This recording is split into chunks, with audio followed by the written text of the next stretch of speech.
Injection کے متعلق اکثر لوگ پوچھتے ہیں کہ اس سے وضو ٹوٹتا ہے یا نہیں ٹوٹتا، اس سے روزہ ٹوٹتا ہے یا نہیں ٹوٹتا۔ تو وضو کے لیے قانون یہ ہے کہ اگر بدن سے خون نکلے اور بہہ جائے، جہاں سے نکلا اس کے آس پاس بہہ گیا تو اس سے وضو ٹوٹ جاتا ہے۔ اب اگر انجیکشن ایسا ہے کہ سوئی کی وجہ سے خون نکل جائے اور بہہ جائے، ظاہر ہے سوئی کی جگہ ہے وہ بہت باریک سا ہے، تھوڑا سا بھی ادھر ادھر بہہ گیا تو وضو ٹوٹ جائے گا۔ تو خون نکلنے پر ہے، انجیکشن کے ساتھ اس کا تعلق نہیں ہے۔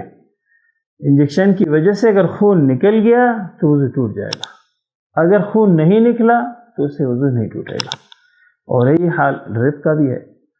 اور باقی رہا روزے کا مسئلہ، تو روزہ اس سے نہیں ٹوٹتا ہے۔ انجیکشن گوشت کا ہو یا رگ میں لگ جائے یا ڈرپ کی شکل میں ہو، کسی بھی صورت میں ہو، اس سے روزے کا کوئی فرق نہیں پڑتا ہے۔